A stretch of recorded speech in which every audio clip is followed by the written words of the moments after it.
नमस्कार दोस्तों, हमारे YouTube चैनल बुक्स प्ले में आपका स्वागत है। आज हम बात करने वाले हैं जेम्स एलन द्वारा लिखी गई एक बेहतरीन किताब एज अ मैन थिंकेथ की, जिसका हिंदी अनुवाद किया है डॉक्टर सुधीर दीक्षित ने। एज ए मैन थिंकेथ को जेम्स एलन की सबसे मशहूर पुस्तक माना जाता है। दोस्तों, 1902 में प्रकाशित इस छोटी सी पुस्तक को और सेल्फ हेल्प साहित्य की जननी माना जाता है। दोस्तों, ये वीडियो का छठा पार्ट है। इस वीडियो के अगले पार्ट का लिंक नीचे डिस्क्रिप्शन में दे दिया हूँ। इस वीडियो को देखने के बाद आप बाकी पार्ट्स को ज़रूर देखें। तो चलिए शुरू करते हैं। आध्यात्मिक उपलब्धियाँ पवित्र आकांक्षाओं का उत्कर्ष है। जो इंसान लगातार महान और उच्च विचार सोचता है, जो शुद्ध और निस्वार्थ विचारों को अपने दिमाग में कायम रखता है, वह उसी तरह समझदार, चरित्रवान बनता है तथा प्रभाव व सौभाग्य के पद तक ऊपर उठता है, जिस तरह सूर्य आसमान में ऊपर उठता है या चंद्रमा पूर्ण बनता है। किसी भी तरह की सफलता प्रयास का मुकुट और विचार का ताज है। आत्मनियंत्रण, संकल्प, पवित्रता, सत्य और अच्छे विचारों की मदद से इंसान ऊपर उठता है। पाशविकता, आलस, अशुद्धता, भ्रष्टाचार और दुविधापूर्ण विचारों की वजह से इंसान नीचे गिरता है। यह संभव है कि कोई व्यक्ति दुनिया में भारी सफलता हासिल कर ले या आध्यात्मिक क्षेत्र में बहुत ऊंचे स्थान पर पहुंच जाए, लेकिन अपने दिमाग में घमंडी, स्वार्थपूर्ण और भ्रष्ट विचारों को आने की अनुमति देकर दोबारा पतित होकर कमजोरी और दुख के स्तर तक नीचे आ जाए। इसीलिए इस बारे में सावधान रहें। अगर आप सही विचार रखकर सफल हो जाते हैं तो आपका काम पूरा नहीं हुआ है। आपको पूरी तरह सतर्क रहना होगा कि कहीं गलत विचार आपके दिमाग में घुसकर डेरा न डाले। इसलिए समय समय पर अपने दिमाग की तलाशी लेते रहें और उस पर एक बोर्ड लगा दें, नकारात्मक विचारों का प्रवेश निषिद्ध है। सही विचारों की बदौलत हासिल जीत को कायम रखने के लिए लगातार अपने मस्तिष्क को सही विचारों से भरा रखें। नकारात्मक या बुरे विचारों के लिए जगह ही ना छोड़ें। सफल होने के बाद कई लोग इस बात का ध्यान नहीं रखते हैं, जिसका नतीजा यह होता है कि वे तेज़ी से फिसल जाते हैं और दोबारा असफलता की घाटी में गिर जाते हैं। सभी असफलताएं, चाहे वे व्यावसायिक जगत में हो, बौद्धिक संसार में हो या आध्यात्मिक क्षेत्र में, सही दिशा में सही विचारों का परिणाम है। ये उसी नियम और उसी तरीके का परिणाम है। फर्क सिर्फ हासिल होने वाली वस्तु का होता है। जो कम हासिल करता है उसे कम त्याग करने की ज़रूरत है। जो ज़्यादा हासिल करना चाहता है उसे ज़्यादा त्याग करने की ज़रूरत है। जो बहुत ज़्यादा हासिल करना चाहता है उसे बहुत ज़्यादा त्याग करने की ज़रूरत है। इसे इस तरह से समझें, अगर आप अपने मोहल्ले में दौड़ में जीतना चाहते हैं तो आपको कम अभ्यास करने की ज़रूरत होगी।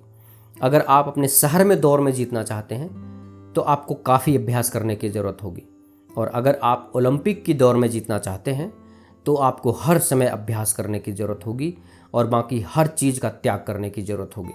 आपके लक्ष्य से यह तय होता है कि आपको कितना त्याग करना चाहिए। इसीलिए आसान जीवन के प्रलोभन में ना आए, बड़ा लक्ष्य रखें। यह ना भूलें कि आप ईश्वर की संतान हैं और ईश्वर ने आपको इस संसार में छोटे काम करने के लिए नहीं भेजा है। अध्याय 6, हर सपना सुखद भविष्य का विचार है। दोस्तों, स्वप्नदर्शी संसार के तारनहार हैं। इस तरह दृश्य जगत अदृश्य जगत से पोषण पाता है। उसी तरह मानवता भी अपने सारे कष्टों, पापों और बुरे कामों के बावजूद स्वप्नदर्शियों के सुंदर सपनों से पोषण पाती है। मानव जाति स्वप्नदर्शियों को नहीं भूल सकती। यह उनके सपनों को धूमिल होने या मरने नहीं दे सकती। यह उनकी बदौलत जीती है। यह जानती है कि वे सपने एक न एक दिन सच होंगे। संगीतकार, मूर्तिकार, चित्रकार, कवि, दार्शनिक, संत, ये सभी पारलौकिक सर्जक हैं, स्वर्ग के शिल्पकार हैं। उनके रहने से ही संसार सुंदर बनता है। उनके बिना मेहनत कश मानवता नष्ट हो जाएगी। जो व्यक्ति अपने दिल में बड़ा सपना रखता है वह एक न एक दिन उसे हासिल कर लेगा। कोलंबस ने दूसरी दुनिया खोजने का सपना संजोया था और उसने अंततः इसे खोज ही लिया। कोपरनिकस ने ज़्यादा बड़े ब्रह्मांड का स्वप्न संजोया था और आखिरकार उन्होंने उसे खोज लिया। गौतम बुद्ध ने बेदाग, सौंदर्य और पूर्ण शांति के आध्यात्मिक जगत का स्वप्न देखा था और वे इसमें दाखिल हो गए। अपने सपने संजोएं, अपने आदर्श सहेजें, उस संगीत को सराहें जो आपके दिल के तार झंझनाता है। उस सुंदरता को सराहें जो आपके दिमाग में आकार लेती है, और उस सौंदर्य को भी सराहें जिसमें आपके सबसे शुद्ध विचार लिपटे हुए हैं, क्योंकि उन्हीं से सभी तरह की सुखद स्थितियां पैदा होंगी। उन्हीं से स्वर्ग जैसा संसार बनेगा। उनके प्रति सच्चे बने रहें, क्योंकि उन्हीं की बदौलत आपका मनचाहा संसार आखिरकार साकार होगा। इच्छा करने का मतलब है हासिल करना, आकांक्षा करने का मतलब है पाना। क्या मनुष्य की सबसे शुद्ध इच्छाएं पूरी तरह संतुष्ट होगी और उसकी सबसे पवित्र आकांक्षाएं पोषण की कमी के चलते भूखी रहेगी? नियम इस तरह काम नहीं करता है। ऐसी स्थिति कभी नहीं हो सकती।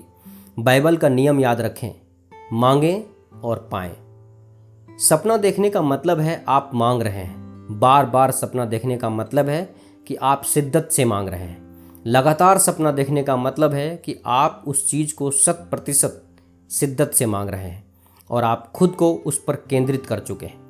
ऊंचे सपने देखें, क्योंकि आप जैसे सपने देखेंगे वैसे ही बनेंगे। आपका सपना इस बात का वादा है कि आप एक न एक दिन वैसे ही बनेंगे। आपके मन में संजोया गया सपना एक भविष्यवाणी है जिसे आप एक दिन पूरा करेंगे। हर महान उपलब्धि पहले पहल एक सपना होती है। वृक्ष बीज में सोया रहता है, पक्षी अंडे में इंतजार करता रहता है, और आत्मा के सर्वोच्च स्वप्न में एक जागता हुआ देवदूत रहता है। सपने वास्तविकताओं के बीज हैं, क्योंकि सपने भविष्य के वे विचार हैं जो सही समय आने पर खुद को प्रकट कर देते हैं और मूर्त रूप में साकार हो जाते हैं। हो सकता है कि आपके हालात अच्छे ना हो, मगर वे बदल जाएंगे, बशर्ते आप सिर्फ एक लक्ष्य बना लें और उस तक पहुंचने की कोशिश करें। ऐसा हो ही नहीं सकता कि आप अंदर के संसार में तो यात्रा करें, लेकिन बाहर के संसार में स्थिर खड़े रहें। एक किशोर गरीबी और मजदूरी के जाल में फंसा हुआ था। वह दिन रात एक घटिया वर्कशॉप में काम करता था। उसे स्कूली शिक्षा नसीब नहीं हुई थी और वह सुसंस्कृत भी नहीं था, लेकिन उसने बेहतर चीज़ों के सपने देखे। उसने बुद्धि, परिष्कार, सौंदर्य और वरदानों के बारे में सोचा। उसने जीवन के आदर्श स्वप्न की कल्पना की और इसकी मानसिक तस्वीर बनाई। ज़्यादा व्यापक मानसिक स्वतंत्रता और ज़्यादा वृहद वैचारिक दायरा उस पर हावी हो गया। बेचैनी और असंतुष्टि ने उसे काम करने के लिए प्रेरित किया। नतीजा यह हुआ कि उसने अपना सारा खाली समय अपनी निहित शक्तियों और संसाधनों को बढ़ाने में लगा दिया। जल्द ही उसने अपनी मानसिकता को इतना बदल लिया कि वर्कशॉप का दायरा उसके लिए छोटा पड़ने लगा। वह उसकी मानसिकता के तालमेल में नहीं रहा। विचारों के अनुरूप न होने पर बाहरी परिस्थितियां जिंदगी से उसी तरह चली जाती है जिस तरह किसी कपड़े को उतार दिया जाता है। तब बड़े अवसर मिलते हैं जो उसकी बढ़ती शक्तियों के दायरे के अनुरूप होते हैं। बरसों बाद यह किशोर वयस्क बन गया था। हम पाते हैं कि वह दिमाग की कुछ निश्चित शक्तियों का स्वामी बन चुका है, जिनके इस्तेमाल से वह पूरी दुनिया पर असर डालता है और अपने क्षेत्र में बेमिसाल बन चुका है। उसके कंधों पर बहुत बड़ी जिम्मेदारी है। उसके शब्दों से लोगों की ज़िंदगी बदल सकती है। लोग उसकी कही बातों पर अमल करते हैं और अपने चरित्र को नए सांचे में ढालते हैं। सूरज की तरह वह अटल केंद्र बन चुका है, जिसके चारों ओर असंख्य तकदीरें घूमती हैं। वह अपनी किशोरावस्था के सपने को साकार कर चुका है। इसी तरह आप भी अपने दिल के सपने को साकार कर सकते हैं, चाहे यह शूद्र हो या सुंदर या दोनों का मिश्रण हो। आप हमेशा उसकी ओर झुकेंगे जिससे आप मन ही मन सबसे ज़्यादा प्रेम करते हैं। आप ही के विचारों के सटीक परिणाम आपके हाथों में रख दिए जाएंगे। आपको वही मिलेगा जिसके आप लायक होंगे। दोस्तों, आप देख रहे हैं जेम्स एलन द्वारा लिखी गई और डॉक्टर सुधीर दीक्षित द्वारा हिंदी अनुवादित पुस्तक एज ए मैन थिंकeth, यानी जैसा मनुष्य सोचता है की समरी। यह समरी आपको कैसी लगी, कृपया हमें नीचे कमेंट बॉक्स में कमेंट करके ज़रूर बताएं। अगर आपको यह समरी अच्छा लगा हो तो इसे अपने फ्रेंड्स और फैमिली के साथ अवश्य शेयर करें, और हमारे लेटेस्ट वीडियो को देखने के लिए हमारे YouTube चैनल बुक्स प्ले को सब्सक्राइब करें। धन्यवाद।